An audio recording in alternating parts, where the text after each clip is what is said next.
નમસ્કાર વિદ્યાર્થી મિત્રો, હવે યુનિટ 7 ની અંદર આપણે ઉત્પાદનના સાધનોની વાત કરીશું. તો ઉત્પાદનના મિત્રો 4 સાધનો છે. 1 જમીન, 2 મૂડી, 3 શ્રમ અને 4 નિયોજક. પહેલા આપણે જમીનની વાત કરીશું. જમીનનો અર્થ જોઈએ મિત્રો. જમીન એટલે શું? ભૂમિ એટલે શું? તો મિત્રો સામાન્ય રીતે આપણે લોકોને કહીએ કે જમીન એટલે શું, તો કહેશે કે પૃથ્વીની ઉપરની સપાટી એટલે જમીન. પણ અર્થશાસ્ત્રની પરિભાષામાં એનો થોડો વિશાળ અર્થ છે કે જમીન એટલે શું. તો મિત્રો જમીન એટલે પૃથ્વીની સપાટી પર આવેલા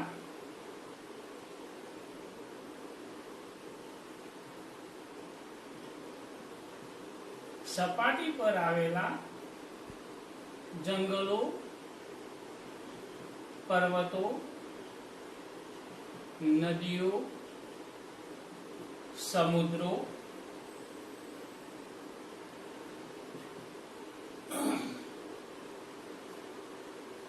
જમીન એટલે કે ખેતીની જમીન વગેરે, પૃથ્વીની સપાટી ઉપરની સપાટી પર આવેલા આ તમામ પ્રકારના જંગલો, પર્વતો, નદીઓ, સમુદ્રો, અલ્પવિરામ પૃથ્વીના પેટાળમાં, બીજો નંબર પૃથ્વીના પેટાળમાં આવેલા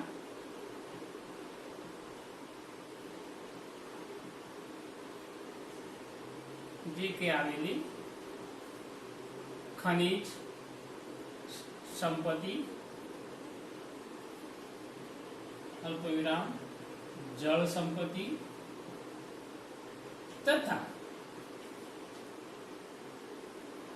હવામાનની એટલે કે વાતાવરણમાંના પ્રાકૃતિક ઘટકો, વાતાવરણ માના પ્રાકૃતિક નિર્મિત ઘટકો કે જેને ઈશ્વરે બનાવ્યા છે. વાતાવરણમાંના પ્રાકૃતિક ઘટકો આ જેવા કે હવા, સૂર્યપ્રકાશ,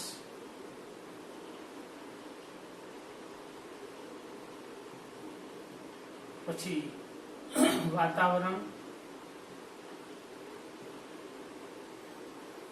જેવા તમામ કુદરતી તમામ પ્રકારની પ્રકૃતિ નિર્મિત સંપત્તિ જેવી તમામ પ્રકારની પ્રકૃતિ નિર્મિત સંપત્તિ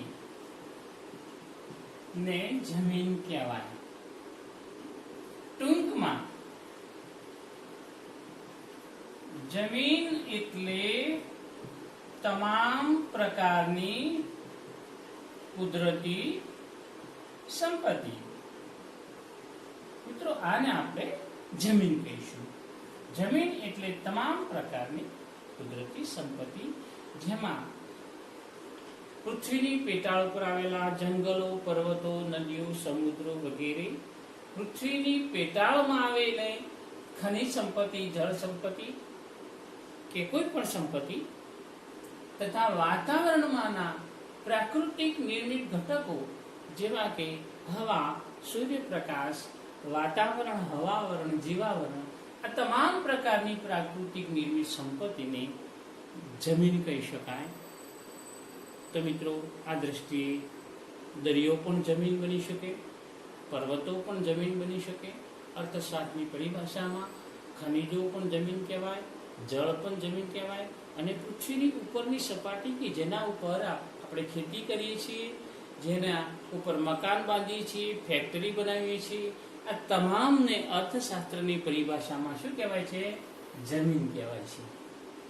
તો મિત્રો, જમીન એટલે તમામ પ્રકારની કુદરતી સંપત્તિ. હવે આપણે લક્ષણો જોવાના છે. તો જમીનના લક્ષણો 3-4 આપી શકાય. આ વ્યાખ્યા ઉપરથી શકાય એમ કહી શકાય કે જમીન એટલે કે ભૂમિ એ કુદરતી બક્ષિસ છે. કુદરતી બક્ષિસ, ભગવાને તેને નિર્માણ કર્યું છે એટલું યાદ રાખજો. એટલે કુદરતી ભેટ છે, બક્ષિસ છે.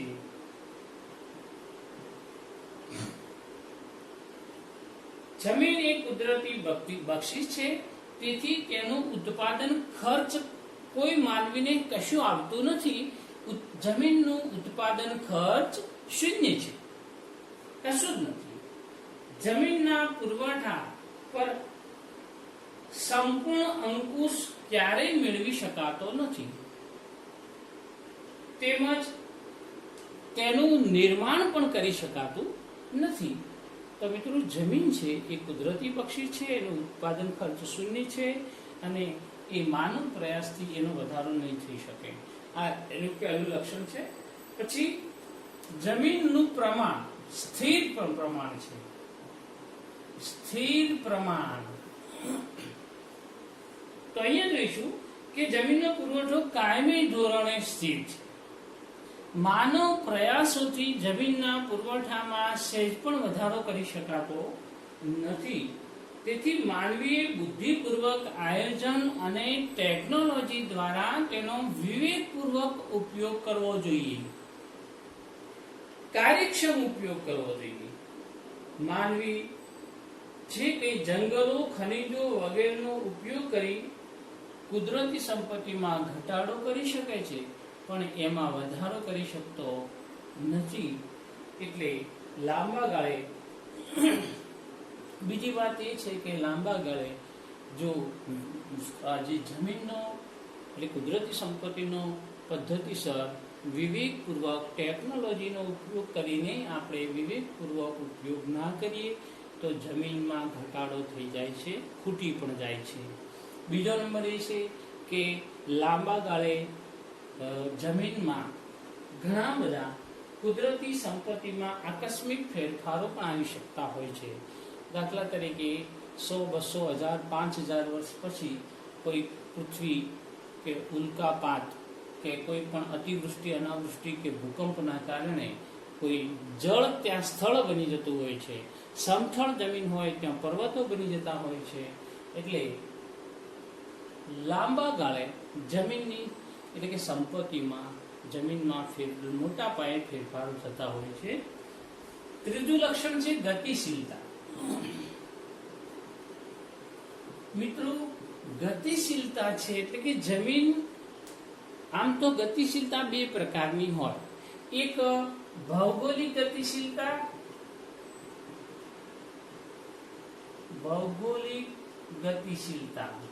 અને બીજી વ્યવસાયિક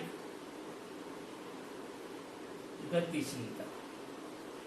હવે ભૌગોલિક ગતિશીલતા એટલે એક સ્થળેથી બીજા સ્થળે લઈ જવું, અને વ્યવસાયિક ગતિશીલતા એટલે એક ઉપયોગમાંથી બીજા ઉપયોગમાં લેવું. હવે ભૌગોલિક ગતિશીલતા, જમીનની વાત કરીએ તો જમીનની ભૌગોલિક ગતિશીલતા સહેજ પણ શક્ય નથી. દાખલા તરીકે ખેતીની જમીન, કોલસાની ખાણ એ એક સ્થળેથી બીજી જગ્યાએ લઈ જઈ શકાતી નથી. પરંતુ જમીનની વ્યવસાયિક ગતિશીલતા અમુક અંશે શક્ય છે. દાખલા તરીકે ખેતીની જમીન હોય, એને એક વ્યવસાયમાંથી ત્યાં ઉદ્યોગ કે ફેક્ટરી, કારખાનું બનાવવું હોય તો બનાવી શકીએ છીએ. રમતનું મેદાન બનાવવું હોય તો બનાવી શકીએ છીએ. ત્યાં રહેઠાણનું મકાન બનાવવું હોય કે કોઈ પણ ઉદ્યાન બનાવવું હોય તો બનાવી શકીએ છીએ. એટલે એક વ્યવસાયમાંથી જમીનને બીજા વ્યવસાયમાં લઈ જઈ શકાય છે, પણ એની ભૌગોલિક સ્થળાંતર કદી થઈ શકતું નથી. એટલે જમીનની ગતિશીલતામાં વ્યવસાયિક ગતિશીલતા થઈ શકે છે થોડી ઘણી અંશે, બાકી ભૌગોલિક ગતિશીલતા બિલકુલ શક્ય નથી. ચોથું લક્ષણ છે કે જમીન એ કુદરતી બક્ષિસ છે, એટલે અપાર વૈવિધ્ય ધરાવે છે. અપાર વૈવિધ્ય. મિત્રો, જમીનની ફળદ્રુપતા અને તેના ઉપયોગની દ્રષ્ટિએ જોવા જઈએ તો જમીનની અંદર એની અપાર વિવિધતા જોવા મળે છે. જેમ કે કચ્છના રણની જમીન જુઓ અને બીજી બાજુ પંજાબના ફળદ્રુપ મેદાનોની જમીન જુઓ. એક બાજુ મોટા પાયે અનાજ હેક્ટર દીઠ ઉત્પાદન, વધારે અનાજનું ઉત્પાદન થાય છે, બીજી બાજુ કશું રણમાં ઉત્પાદન થતું નથી, કારણ કે પાણી નથી, ફળદ્રુપ જમીન નથી, રેતાળ જમીન છે. તો અહીંયા એક જગ્યાએ સારી જમીન હોય છે, બીજી જગ્યાએ પર્વતવાળી જમીન હોય છે, પથરાવાળી જમીન હોય છે, ત્રીજી જગ્યાએ ગોરાડું જમીન હોય છે, કોઈ જગ્યાએ કાળી જમીન હોય છે, કોઈ જગ્યાએ ચીકણી જમીન હોય છે. એટલે જમીનમાં પણ દરેક જગ્યાએ અપાર વિવિધતા જોવા મળતી હોય છે મિત્રો. એટલે આ જે જમીનની ગુણવત્તા દરેક જગ્યાએ એક સરખી હોતી નથી. જેમ કે નાઇલ નદી, આ નાઇલ નદીની જમીન તમે જુઓ અને સહારાના રણની જમીન, બંનેની ગુણવત્તામાં રાત દિનનો ફરક છે. તો મિત્રો, અહીંયા જમીન અપાર વૈવિધ્ય ધરાવે છે. અને છેલ્લે જમીનનું વળતર, જે વળતર છે મિત્રો, એને ભાડું કહેવાય છે. શું કહેવાય છે? ફેર, ભાડું. જમીનના ઉપયોગથી મળતા વળતરને ભાડું કહેવાય છે. જમીનને ભાડું મળે. એ જ રીતે બીજું લક્ષણ છે મિત્રો, મૂડી. ઉત્પાદનનું બીજું સાધન છે મૂડી, કેપિટલ. હવે મૂડી કોને કહેવાય? તો સામાન્ય રીતે કેટલાક લોકો પૈસાને મૂડી સમજે છે, રોકડ રકમને મૂડી સમજે છે. પણ અર્થશાસ્ત્રી પરિભાષામાં એકલા પૈસાને મૂડી કહેવાતી નથી મિત્રો. અર્થશાસ્ત્રી પરિભાષામાં મૂડી એટલે ઉત્પાદન કાર્યમાં ઉપયોગી થતા માનવ સર્જિત ભૌતિક સાધનો. મૂડી એટલે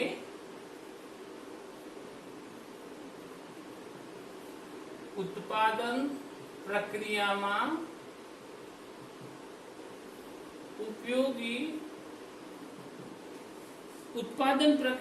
જે કંઈ ઉપયોગી છે એ એવા માનવ સર્જિત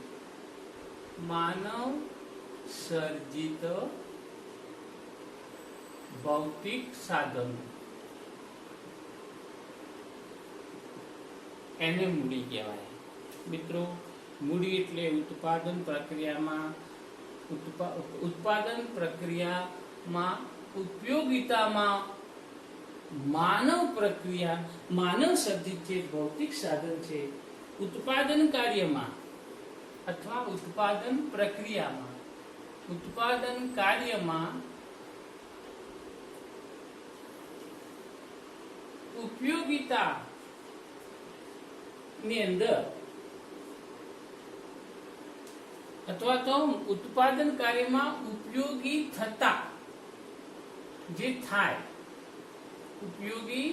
થતા માનવ સર્જિત ભૌતિક સાધન. મૂડી એટલે ઉત્પાદન કાર્યમાં ઉપયોગી થતા માનવ સર્જિત ભૌતિક સાધનને મૂડી કહેવામાં આવે છે.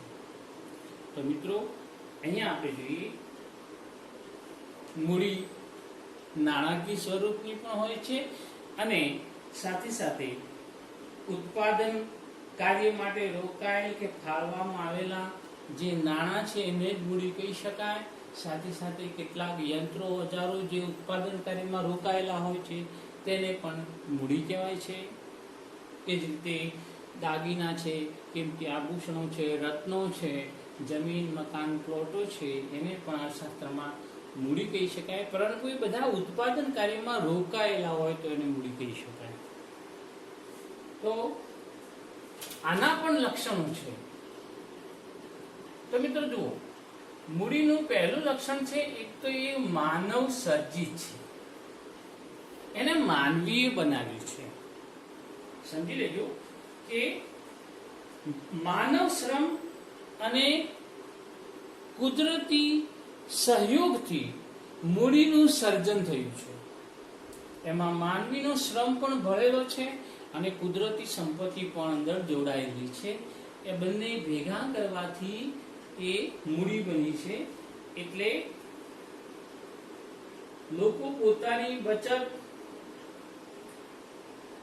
ઉત્પાદન પ્રવૃત્તિમાં રોકી એ નાણાકીય મૂડીનું સર્જન કરતા હોય છે. પૈસા હોય છે તો એ નાણાકીય મૂડીનું સર્જન થાય છે, એ બચત કરવાથી બને છે. એ જ રીતે કોઈ યંત્રો બેકાર હોય, કોઈ મકાન બેકાર પડ્યું હોય તો એને ફેક્ટરી કારખાનો બનાવે તો એને ઉત્પાદન કાર્યમાં રોકે, એમાં નાનો ઉદ્યોગ શરૂ કરે તો એને એ મકાન સંપત્તિ નહીં પરંતુ મૂડી બની જાય છે. તો એ માનવ સર્જિત છે. બીજું છે ગતિશીલતા. મૂડીનું બીજું લક્ષણ છે ગતિશીલતા. તો મિત્રો આપણે જોઈશું કે મૂડી એ ઉત્પાદનનું સૌથી ગતિશીલ સાધન છે. મૂડીની બે પ્રકારની ગતિશીલતા, એક ભૌગોલિક અને બીજી વ્યવસાયિક. ચાર ઉત્પાદનના સાધનોમાં સૌથી વધારે ગતિશીલતા ધરાવતી હોય તો તે મૂડી ઉત્પાદનનું સાધન છે. ભૌગોલિક એટલે મૂડીને યંત્રો છે, રોકડ રકમ છે, એમાં એક જગ્યાએથી બીજી જગ્યાએ એને લઈ જઈએ તો લઈ જઈ શકાય છે. અને બીજો નંબર છે કે એની જે વ્યવસાયિક ગતિશીલતા છે, દાખલા તરીકે શેરમાં રોકાયેલી મૂડી છે, એ મૂડીને કોઈ ખેતીની જમીનમાં રોકવામાં આવે અથવા એક કંપનીના શેર વેચીને એ પૈસા બીજી કંપનીના શેરોમાં રોકાણ કરવામાં આવે. એટલે મૂડી વ્યવસાયિક ગતિશીલતા પણ ધરાવે છે, ભૌગોલિક ગતિશીલતા પણ ધરાવે છે અને વ્યવસાયિક ગતિશીલતા પણ ધરાવે છે. એટલે મૂડીની બંને પ્રકારની ગતિશીલતા શક્ય છે. ભૌગોલિક ગતિશીલમાં ઉત્પાદન માટેના યંત્રોનો જુઓ, ઉત્પાદનના યંત્રોને પણ એક જગ્યાએથી બીજી જગ્યાએ ટ્રાન્સપોર્ટ દ્વારા લઈ જઈ શકાય છે. એટલે ભૌગોલિક ગતિશીલતા પણ શક્ય છે. એ જ રીતે એક વ્યવસાયમાં રોકાયેલા નાણાં બીજા વ્યવસાયમાં પણ લઈ જઈ શકાય છે. એટલે મિત્રો મૂડી એ બંને પ્રકારની ગતિશીલતા ધરાવે છે. આ બીજું લક્ષણ. ત્રીજું લક્ષણ છે એની કાર્યક્ષમતા. મિત્રો ત્રીજું મૂડીનું લક્ષણ છે કાર્યક્ષમતા. તો આમાં આપણે જોઈશું કે મૂડીના ઉપયોગથી શ્રમિકોની કાર્યક્ષમતા વધે છે, એના ઉત્પાદનને વેગ મળે છે, એના ઉત્પાદનમાં વધારો થાય છે. દાખલા તરીકે માનવી એના હાથથી ખેતી કરશે તો એ ઘાસ કાપી શકશે નહીં, જે ડુંડા કાપી શકશે નહીં. પણ એને જો દાતરડું આપવામાં આવે તો એના કામમાં કાર્યક્ષમતામાં વધારો થાય છે, ઝડપી કામ કરી શકે છે.